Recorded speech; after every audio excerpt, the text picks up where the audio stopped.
W zasadzie ja nie musiałem podejmować decyzji. 5 lat skończyłem w transporcie na Sybir w 1940 roku i komunizm znam nie w tej łagodnej postaci, jaka była w Polsce, która w zasadzie ten komunizm udawała, tylko znam od dziecka, od małego, znam komunizm radziecki i warunki tych zwykłych obywateli Związku Radzieckiego, warunki, w jakich żyją i żyli, no bo zmieniło się, normalni, szarzy obywatele Związku Radzieckiego, no a w Kazachstanie w zasadzie wszyscy byli zesłani, bo to był i biali, i czerwoni zesłańcy.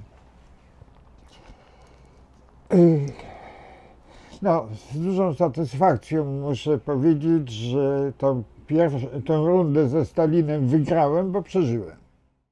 No, jedyna organizacja, do której należałem, to była Solidarność, prawda?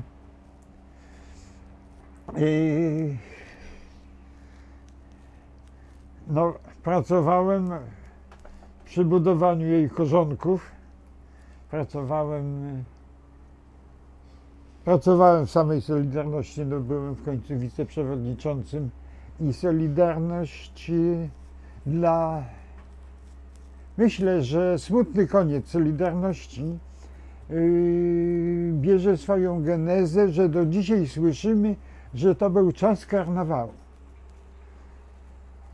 Że ci, dla których Solidarność była karnawałem, byli również przyczyną, że można powiedzieć, nie przetrwała. Dla mnie Solidarność to był chyba jeszcze cięższy okres pracy, której w tej chwili bym nawet 1/100 nie był w stanie podołać.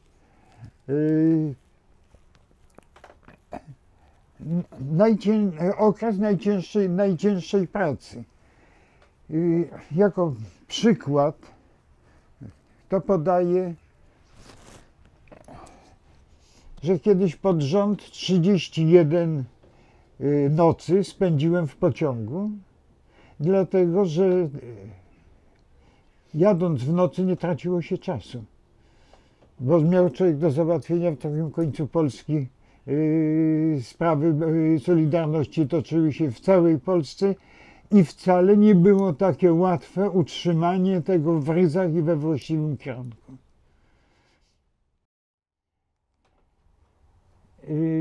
Przed sierpniem okazało się, stwierdziłem, że coś się będzie w Polsce działo. Bo naraz ni stąd, ni zowąd pojawiła się życzliwość. Przy rozkopanych ulicach ktoś tam pomagał drugiemu przejść. Kelner w warszawskiej restauracji na zamiedanie pokręcił głową, mówi: nie, ja radzę panu to. I stwierdziłem, coś się w Polsce będzie działo, bo jeżeli jest taka życzliwość, to znaczy, że ludzie się no jakby powiedzieć, wracają do wspólnoty. A jak wrócą do wspólnoty, to wystąpią o swoje interesy, o swoje ideały. No i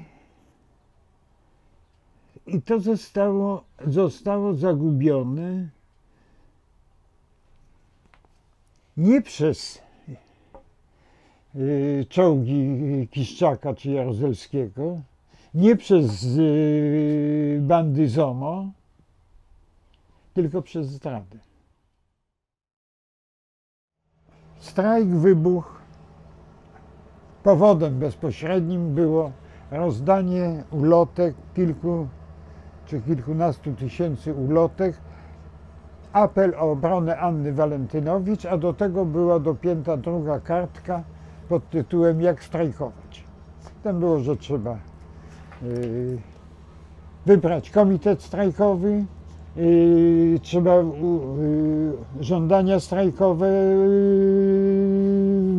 przedstawić, przejąć kontrolę nad zakładem i odpowiedzialność za mienie zakładu w czasie strajku, ochronę mienia zakładu w czasie strajku, czyli Straż Robotnicza. To wszystko było w tych ulotkach i to wszystko w tych strajkujących zakładach było powielane. Stocznia liczyła 16 800 pracowników, no mój zakład 2,5 tysiąca, jest duża różnica w wielkości.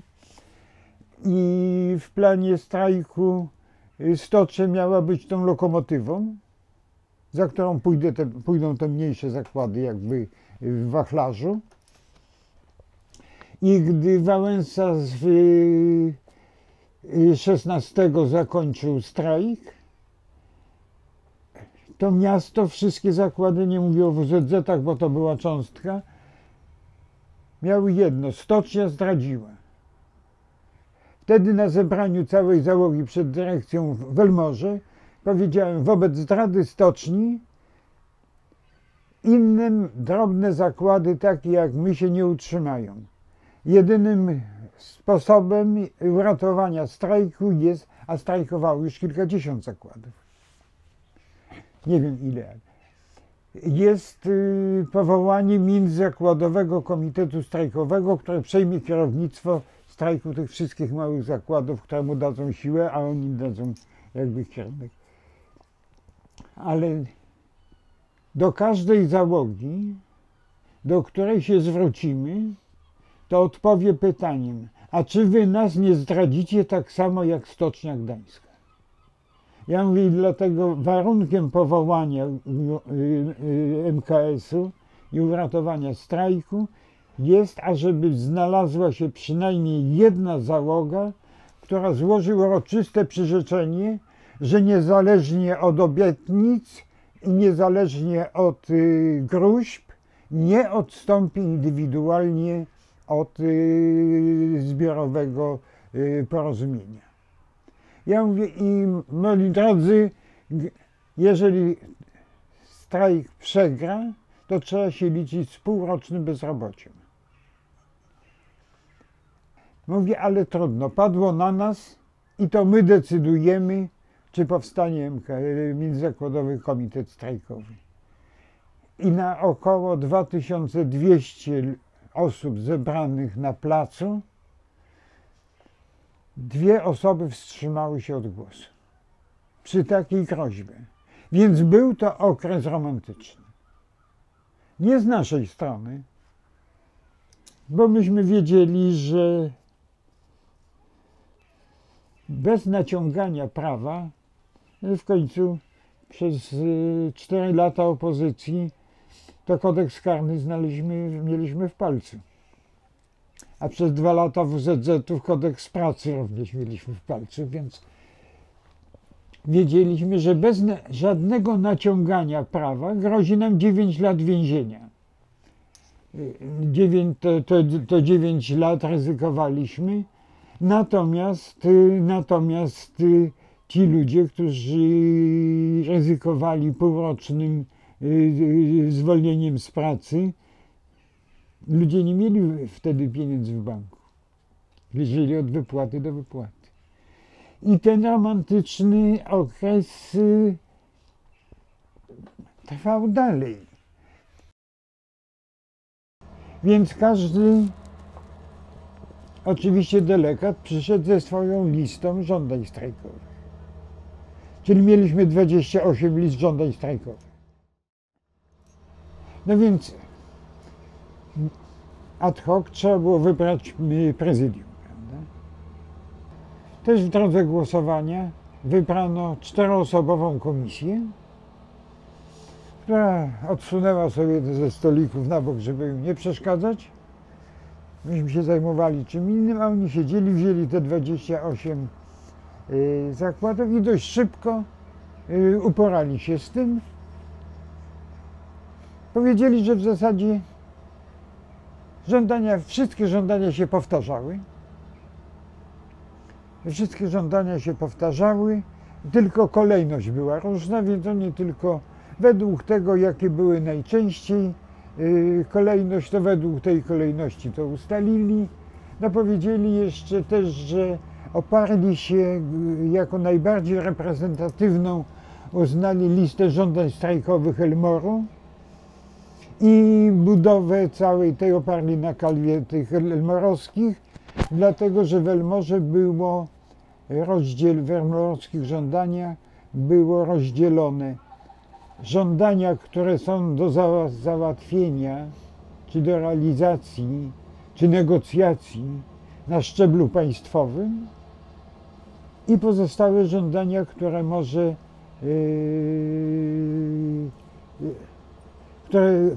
o których no właśnie spełnieniu może decydować dyrekcja lub ewentualnie ministerstwo.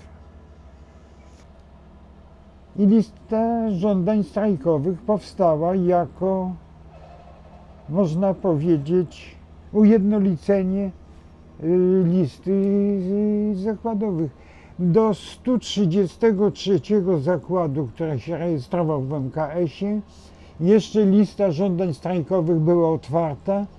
Fala strajków narastała.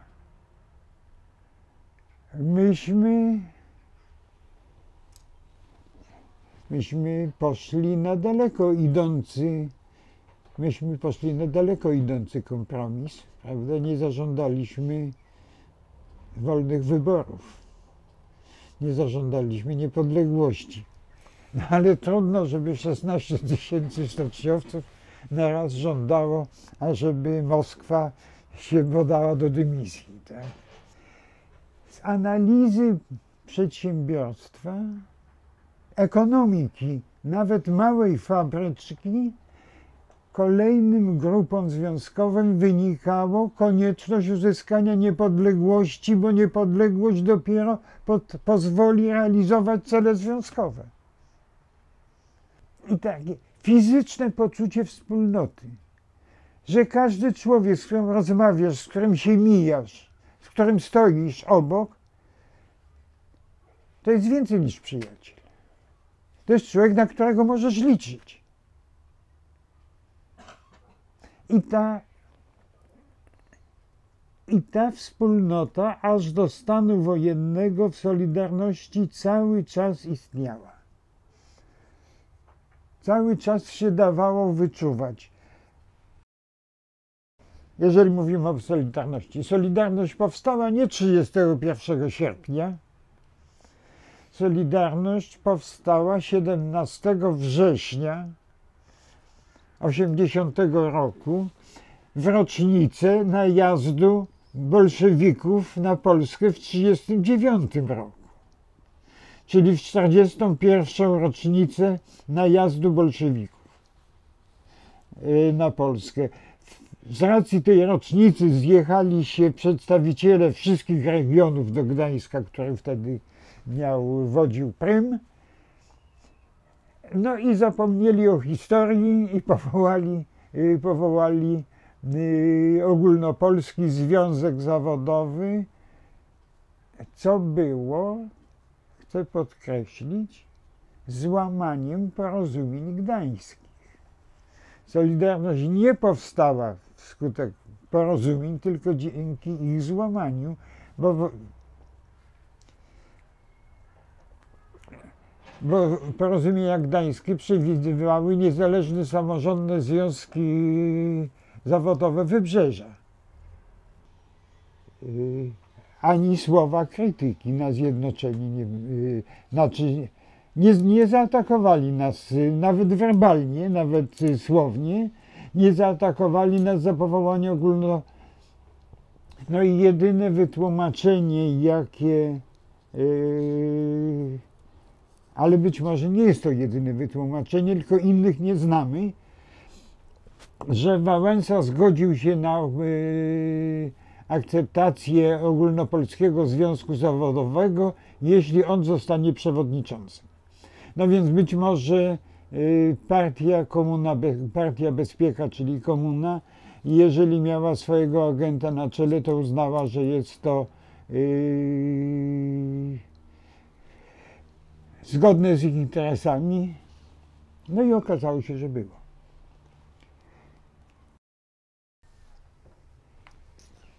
konflikt rejestracji, prawda?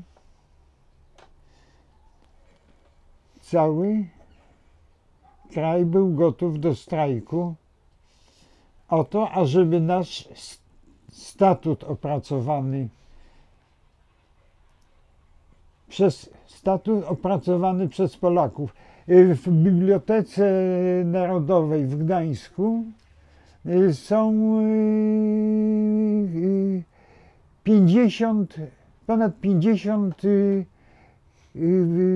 projektów statutu Solidarności.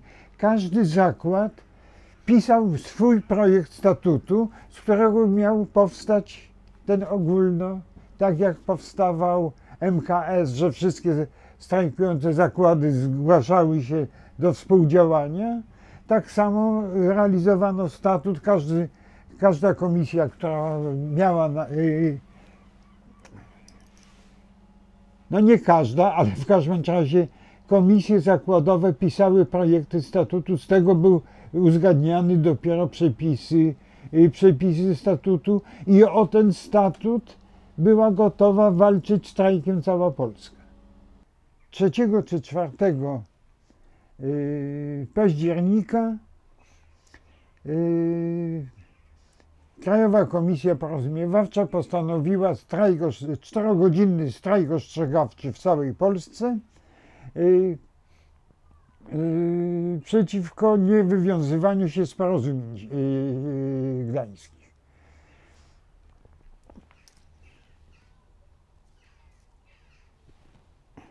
Poprzedniego dnia, 3, gdy wróciliśmy do domu, no już zawsze późną nocą, tu przed naszym oknem stało na kotwicy 5 radzieckich okrętów wojennych. Punktualnie o godzinie 12 zawyły syreny, odbył się strajk prawie w całej Polsce. My wieczorem po powrocie do sąsiadów, a one mówią, jak odezwały się syreny, to podniosły kotwicę i odpłynęły. Więc strachy okazały się na lachy, ale były i to poczucie, że jesteśmy na pierwszym linii frontu, że jesteśmy na pierwszym linii, nie wiem, czy okopów, czy ataków, prawda? Ale że jesteśmy na pierwszej linii frontu, było wśród wszystkich Polaków oczywiste, akceptowane. Ryzyko związane z byciem na pierwszej linii akceptowane i przyjęte, a pierwsza linia frontu jest romantyczna i jest pociągająca. To może sobie wyobrazić, jak wtedy się czuliśmy i jak się ludzie zachowywali i dlaczego komuna, w końcu mająca czołgi przede wszystkim, prawda? Czołgi i amunicję, ustępowała. Solidarność była narzędziem walki o nasze interesy. I było to skuteczne narzędzie walki. Ja w kółko cytuję takiego robotnika ze stoczni, który w czasie rozmów podszedł, na papierosa się nie wychodziło wtedy, ale gdy wyszedłem jakoś z tego, przed halą i mówi: Andrzej, najważniejsze jest, żeby gazety prawdy pisały i żebyśmy mieli swoje związki zawodowe, a podwyżki to możecie olać, bo to sobie później załatwimy.